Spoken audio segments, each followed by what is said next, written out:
I keep telling the EarthMeta community that cities on this platform are a new asset class. People hear that and assume I'm being dramatic. I'm not. I mean it literally. By the end of this video, you are going to read your own city ownership differently. You are going to stop treating it like a souvenir and start treating it like a position. That shift by itself is worth more than anything else I could teach you about EarthMeta. My name is Frimpong. I'm the founder of the new Scramble. Let's do this. What is an asset class? 5 things define one. 1. It pays cash flow. 2. It has property rights that are enforceable. 3. It is supply constrained. 4. It can be priced against comparables. 5. It trades in a deep market. Stocks qualify, bonds qualify, real estate qualifies. Domain names became one. Bitcoin became one in the last decade. Now run EarthMeta cities through the same 5 criteria. I'm going to do this on the live platform. Watch this. 1. Cash flow. Look at this. A city can be divided into land assets that you sell to other holders. You take the cash from those sales. You also keep the governorship, which means you keep collecting the 1% royalty in EMT on every land resale that happens inside your city. If your city makes you president of a country on the platform, you collect an additional 0.5% on all commerce in that country, not just on your own territories. Every transaction in the country. A country's president is whoever holds the most valuable assets in that country. So becoming a president is not a popularity contest. It is a function of your stack. Cities taking pools pay additional yield once they launch and commerce starts flowing. The roadmap also adds rental mechanics as a third income stream. That is 3 layers of cash flow on a single asset. The smart contracts distributes governor royalties today.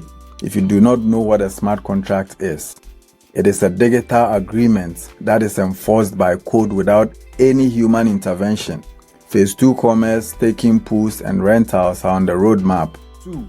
Property rights. Smart contracts enforce property rights. The blockchain doesn't care whether anyone agrees you own your city. The code says you do, and the record is public.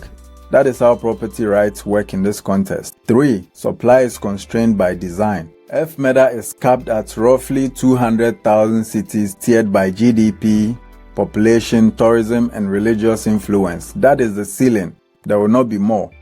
4. Comparables. Lagos can be priced against Nairobi, Accra against Lomé. 2 cities with similar fundamentals will trade at a similar valuation once the marketplace matures. That is exactly how real estate appraisal works. Compare the assets against similar assets, adjust for difference, arrive at a price. 5. Market depth. The marketplace is live, cities trade, price discovery is happening right now while you watch this video. 5 for 5. Cities qualify as an asset class on every standard test. So cities pass the asset class test. That alone would be a real story.